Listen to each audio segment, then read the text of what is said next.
Pick it up! Show everyone where you belong!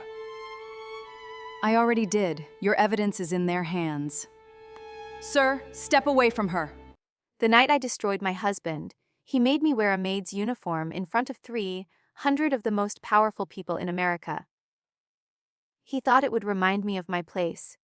Instead, it gave me the perfect way to move through the ballroom without anyone noticing what I was really doing. My name is Alina Bennett Vale, and for 6 years I was married to Adrian Vale, a man praised by newspapers as a visionary investor, a generous philanthropist, and one of the fastest rising business leaders in the country. The newspapers were wrong. Adrian was not generous, he was not visionary, and almost none of his fortune was clean. By the time he raised his champagne glass beneath those crystal chandeliers, the government already had copies of his bank transfers, his secret messages, his foreign accounts, and the names of every person helping him steal millions of dollars through a fake charity. What Adrian did not know was that I had collected most of it. And before the night was over, he would finally understand something he had spent years refusing to believe. The quiet woman beside him was never weak. She was waiting. The Vale Foundation's annual gala took place in the grand ballroom of the Halston Hotel in Washington, D.C. The room glittered beneath 3 crystal chandeliers worth more than most families would earn in a lifetime. White orchids covered the tables. Gold candles reflected against polished silverware. A string orchestra played near the marble staircase, while television cameras streamed the event live.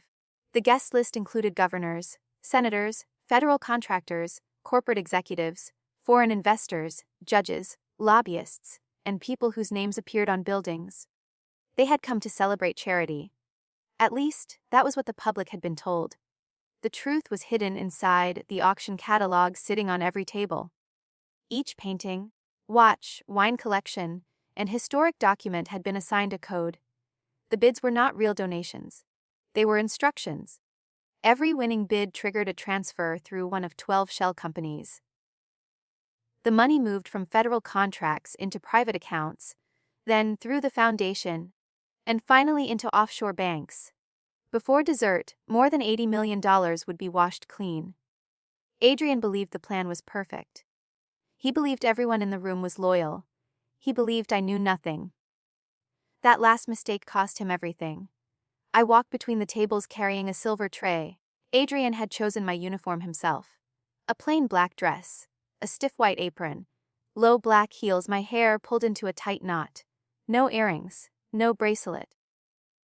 The only jewelry he allowed me to wear was my wedding ring. He said it reminded people that I belonged to him. What he did not know was that a federal technician had rebuilt the inside of that ring 3 weeks earlier. Beneath the diamond was a tiny encrypted transmitter. When I pressed my thumb against the band in a certain pattern, it sent a signal to Agent Naomi Rise and her team waiting less than 2 blocks away. Adrian saw a symbol of ownership. I carried a federal trigger on my finger. As I reached his table, he snapped twice without looking at me. The sound was sharp enough to cut through the music. Elena. I stopped beside him. Yes. He lifted his champagne glass and held it toward the light. You missed a fingerprint. The people around him laughed politely. His mother, Celeste Vale, leaned closer to the senator beside her and whispered loudly enough for me to hear. She was raised without standards. We have tried everything. More laughter. I took the glass. I'm sorry. Adrian's smile did not move. Louder. My fingers tightened around the stem. I'm sorry, sir. There, he said. Much better. He turned to Senator David Collins. You see, humility can be taught. The senator gave an uncomfortable laugh and looked away. Celeste did not look away. She studied me with the satisfaction of a woman watching an animal perform a trick. I always said humiliation would teach her class, she said. The table laughed again. I lowered my eyes, not because I was ashamed, because I was counting. 36 seconds since the first auction bid. 35, 34. The transfer should have reached the Meridian holding account by then. I passed my thumb over my wedding ring. Once. Twice. Then held it for 3 seconds. The hidden transmitter pulsed against my skin. Signal sent. Across the ballroom, Victor Dane, Adrian's chief financial officer, looked toward me. For 1 second, our eyes met. Victor knew what the signal meant. He was the only person inside Adrian's organization who knew I was working with the government. And until the previous afternoon, I had not known whether he would help us or betray us. The answer had arrived at midnight. A message from Agent Reyes, the CT or CGNE. That meant the government now had an inside witness who could explain every account, every fake invoice, and every coded bid. Adrian's empire was already dead. It simply had not fallen yet. I moved to the next table. As I poured wine, contractors discussed a false inspection report, and a foreign investor whispered the exact coded amount he planned to bid. The microphone beneath my apron captured every word. I kept serving. That was the danger of treating someone as invisible. People spoke freely, left documents open, and laughed about crimes in front of the woman carrying the tray. They never imagined the servant might be listening. I had learned that lesson long before the gala. 6 years earlier, when I met Adrian, he had seemed different. He was charming without trying too hard. He remembered small details. He sent flowers to my office after our first date. He listened when I spoke about my father's work with the Treasury Department. At the time, I was a forensic accountant who traced fraud through false contracts and layered companies. Adrian said he admired my work. He asked how investigators followed money, what mistakes criminals made, and how hidden accounts were discovered. I believed he was interested in me. Now I know he was studying the enemy.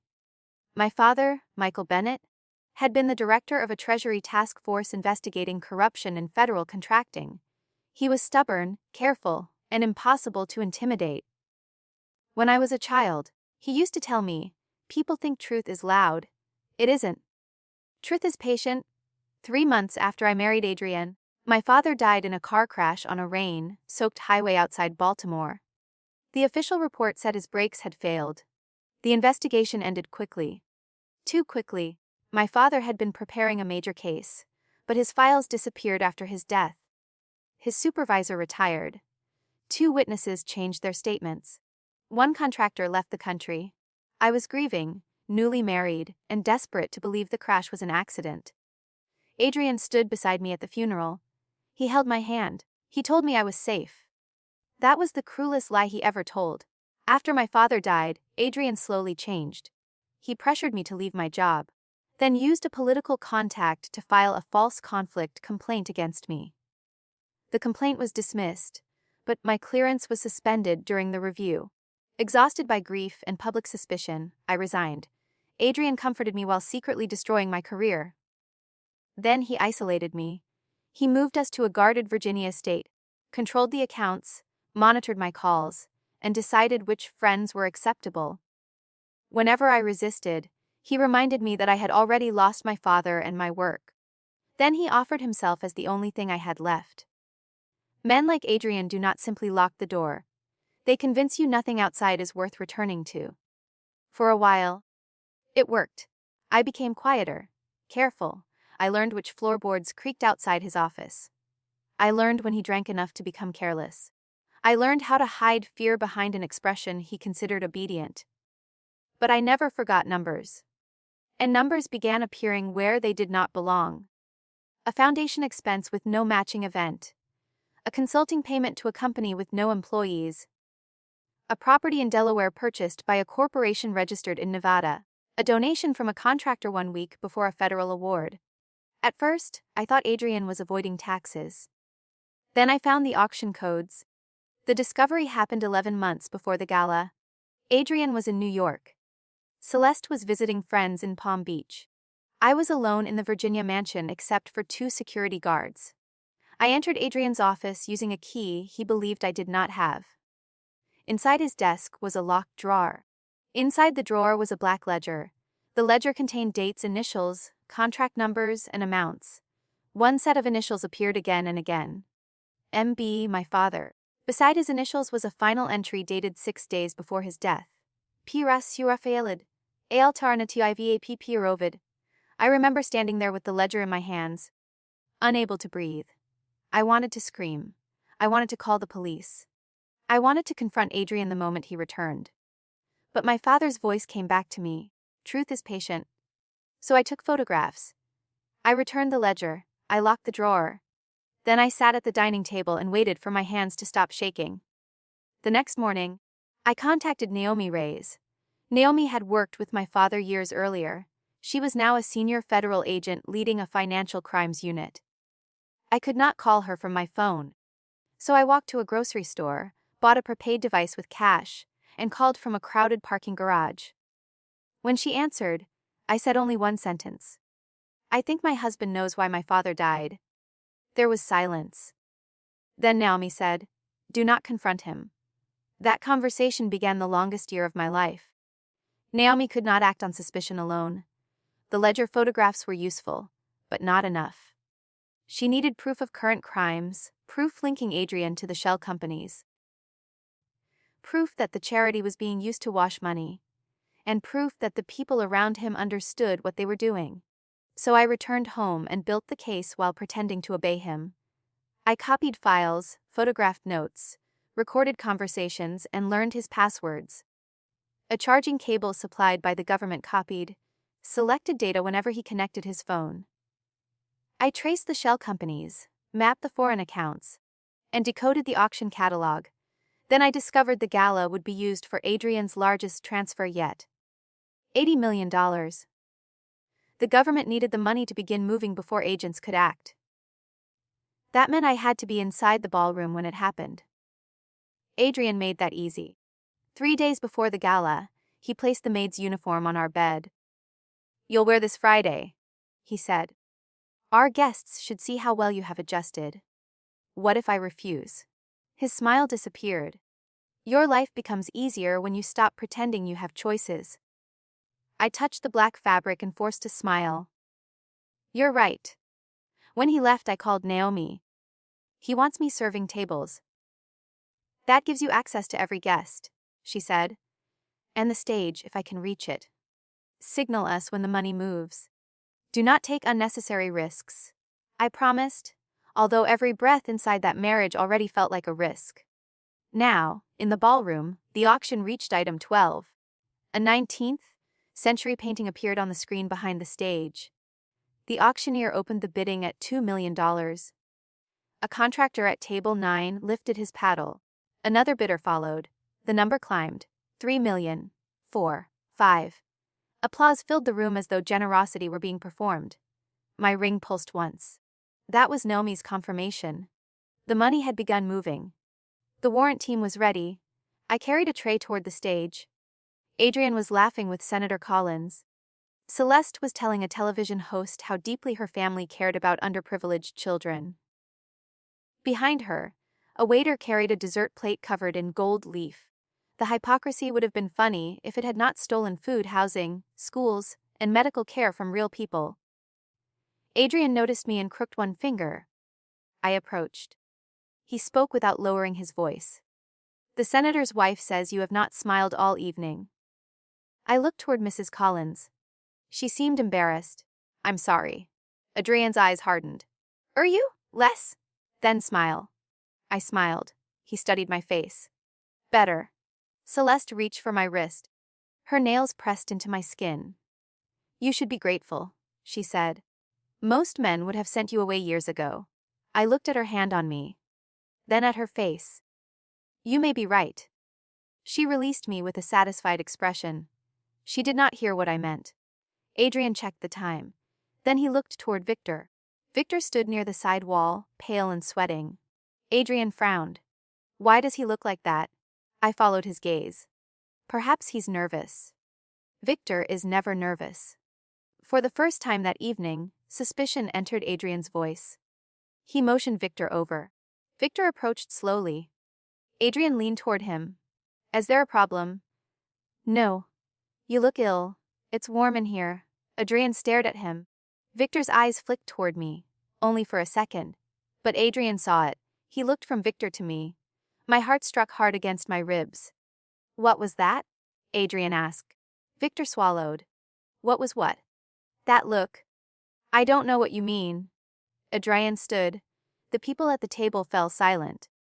He stepped close to Victor and spoke softly. If something is wrong, tell me now. Victor opened his mouth. Before he could answer, the auctioneer announced a record-breaking bid. The room erupted in applause. Adrian turned toward the stage. The moment broke. Victor backed away. I exhaled slowly. We were close. Too close to fail. Then Adrian called my name. Elena. I stopped. He looked at the stage, then at the cameras. A new idea had entered his mind. I recognized the expression. It was the look he wore whenever he discovered a fresh way to hurt someone while appearing charming. Come with me. He took my wrist and led me toward the stage. The auctioneer stepped aside as Adrian approached the microphone. The cameras turned toward us. 300 guests watched. Millions more watched online and on television. Adrian placed one arm around my shoulders. I could smell champagne on his breath. People often ask me the secret to success. He began. The audience quieted. He smiled into the cameras. The answer is simple. Every successful man needs someone willing to clean up after him. Laughter rolled through the ballroom. Adrian pulled me closer. My wife once believed she understood finance. More laughter. She had opinions about markets, contracts, and government oversight. He paused. Then life taught her something more useful. He looked down at me. Obedience. The laughter grew louder. I saw the television host covering her mouth. I saw Celeste applauding. I saw Senator Collins staring at the table. Adrian reached for a folded napkin. Then he dropped it at my feet. Pick it up. The room became quiet. The humiliation had moved beyond a joke. Even some of Adrian's friends seemed uncomfortable. I looked at the napkin, then at him. His smile never changed. Go on. I bent slowly and picked it up. The cameras moved closer. I folded the napkin. I handed it back. Adrian raised his eyebrows. What do you say? I could feel the eyes of the entire room. Thank you for correcting me, sir. He laughed. Perfect. A few people joined him. Most did not. Adrian turned back to the microphone. This woman finally understands her true value. For several seconds, I said nothing. Then I stepped away from his arm. I reached behind my waist and untied the apron. The sound of the orchestra faded. I folded the apron carefully, placed it across the podium. Then I removed the white gloves, one finger at a time. Adrian's smile weakened. What are you doing? I set the gloves beside the apron. Then I looked directly into his eyes. No, I said. I finally understand yours. The ballroom went still. Adrian gave a small laugh. Elena, put the apron back on. I reached beneath the podium. Earlier that evening, Victor had placed 3 black binders there. I lifted the first and set it on the podium, then the second, then the third. Each had a white label. Bank, Tiransfars, Cell Carrs, Foriginaconts. The color drained from Victor's face even though he knew it was coming. Adrian stared at the binders. What is this? I opened the first. These are 6 months of financial records from the Vale Foundation. I opened the second. These are encrypted messages between your companies, federal contractors, and public officials. I opened the third. These are foreign accounts receiving money from tonight's auction. No one moved. A woman near the front lowered her champagne glass. One of the investors turned toward the exit. I looked across the room. Every coded bidder connected to these transactions is present tonight. The silence became heavy. Adrian's face changed. Not fear, not yet. Anger. He stepped toward me. You have no idea what you're talking about. I know exactly what I'm talking about. You were never qualified to understand my business. I specialized in forensic accounting before you forced me out of my career. He laughed too loudly. This is absurd. My wife has been emotionally unwell since her father died. There it was. The lie he always used when control began slipping. She is confused, he told the room. She has episodes. I looked toward the cameras. I expected him to say that. Then I removed a small drive from the inside seam of my dress. This contains copies of medical records showing I have never been diagnosed with the conditions Adrian has described to friends, lawyers, and members of the press. His eyes widened. I continued. It also contains recordings of Adrian instructing employees to describe me as unstable if I ever challenged him. Celeste stood. "You disgusting liar!" I looked at her. "The recordings include you too, Celeste." She stopped. Adrian grabbed the microphone, cut the broadcast. No one moved. He shouted toward the production booth. "Turn off the cameras." The giant screens behind us flickered. For 1 second, Adrian smiled. Then the image changed. A chart appeared. 12 shell companies, 37 accounts. $80 million moving across a digital map. The production crew had been replaced that morning by federal technicians. The live stream was no longer controlled by Adrian. It was evidence. He stared at the screen. Then he looked at me. "What have you done?" I pressed my thumb against my wedding ring one final time. "I finished my father's work." The ballroom doors burst open.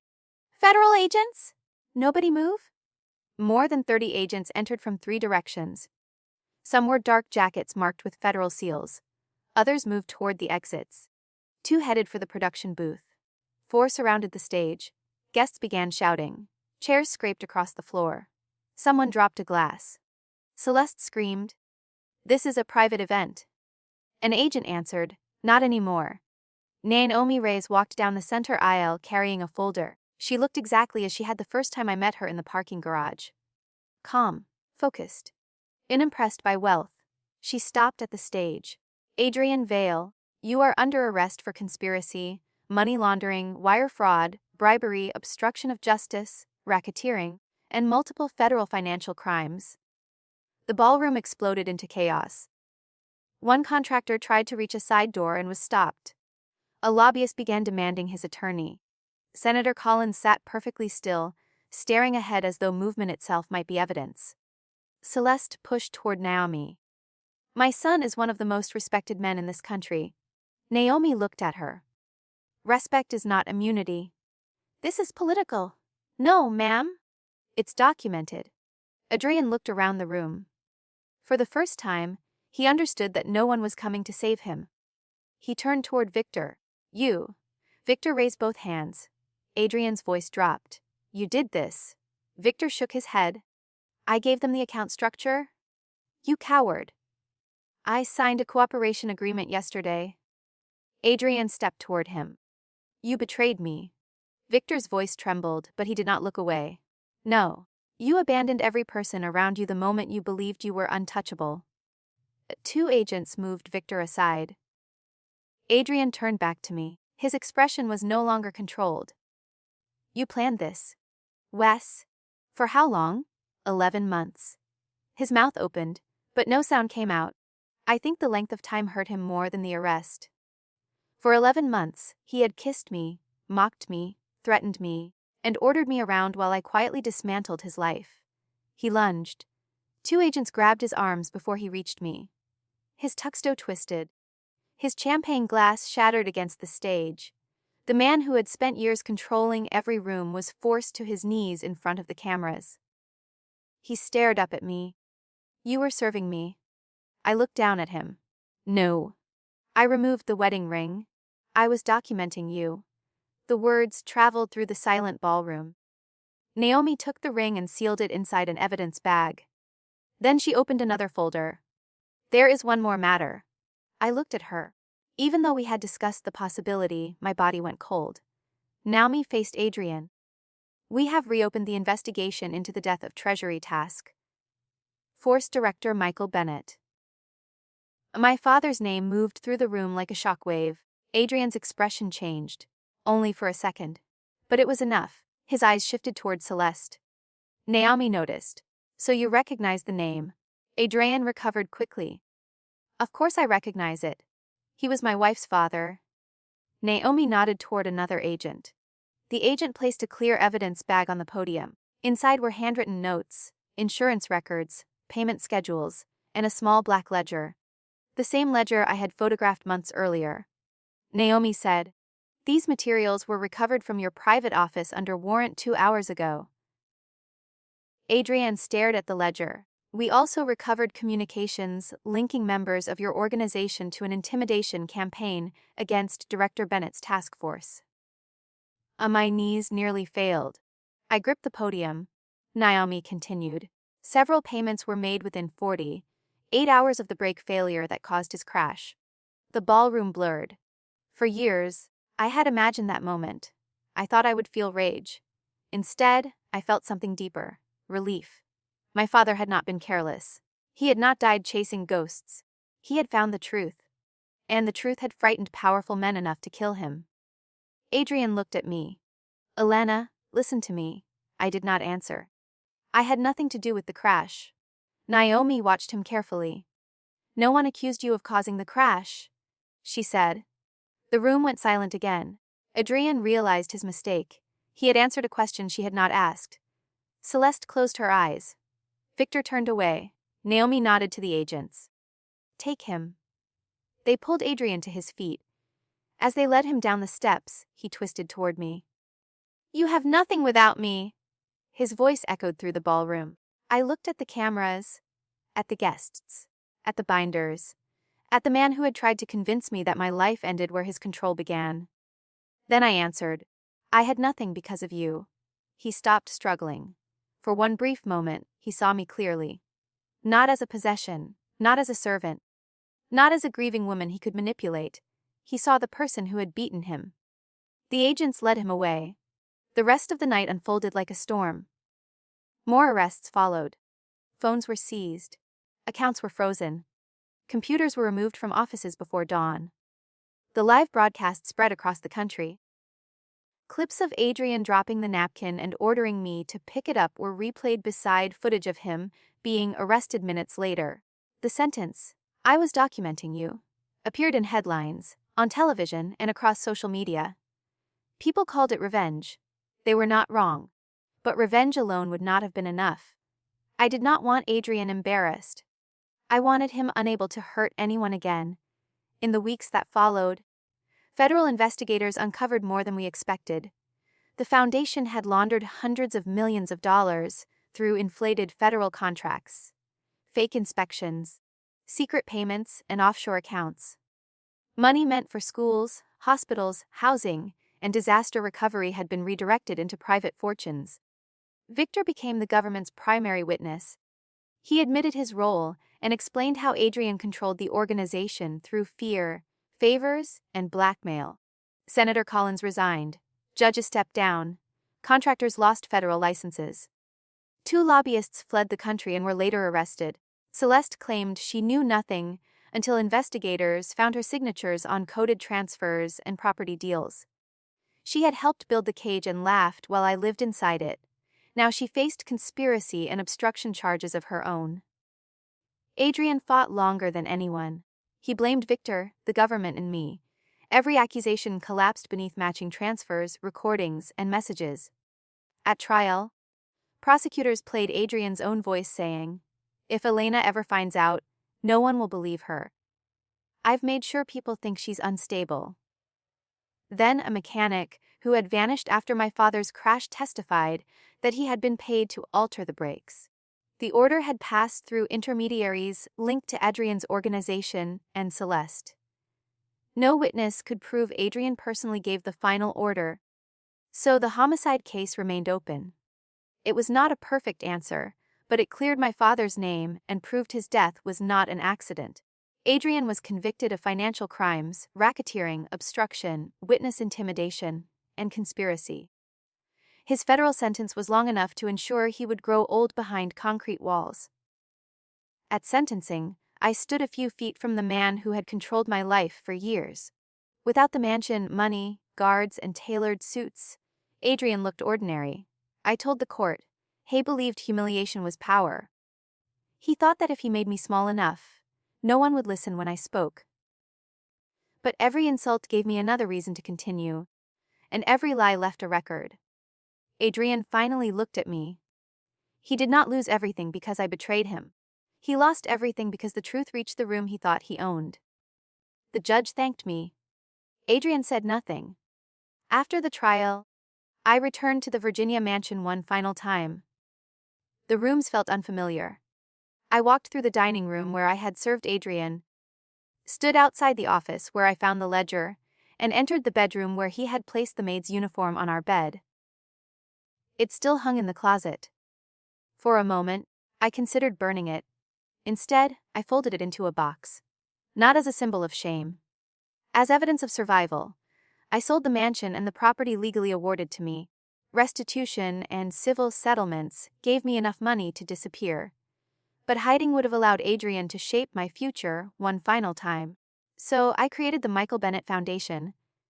We funded forensic, accounting scholarships, legal support for whistleblowers, and investigations for fraud victims who could not afford experts. Our first office had 3 small rooms, second-hand desks, and a leaking coffee machine. I loved it. Behind my desk, I framed one sentence in my father's handwriting. TRTHSPENT. 2 years after the gala, I spoke to young accounting students at a university in Maryland. After the lecture, a student asked, "Were you afraid?" "Every day." "Then how did you keep going?" I looked through the window at students crossing the sunlit courtyard. Courage is not living without fear. It is deciding fear will not make your choices for you. Another student asked whether I had wanted to give up. Almost every day, I admitted. You do not win by never feeling tired. You win by remembering why stopping would cost more. When they stood and applauded, the sound carried me back to the ballroom. That night, people had applauded wealth and power. Now they were applauding truth. That evening, a package from Federal Evidence Storage waited on my desk. Inside was my wedding ring, still holding the transmitter that summoned the agents. Adrian had called it proof that I belonged to him. He had been wrong. I placed it in the box beside the maid's uniform and locked the cabinet. I no longer needed to carry the past on my body. Before leaving, I stopped beneath my father's framed words. Truth is patient. He had been right. Truth had waited through years of lies. It had waited through my grief. It had waited through Adrian's laughter, Celeste's cruelty, and the silence of people who were too frightened or too comfortable to speak.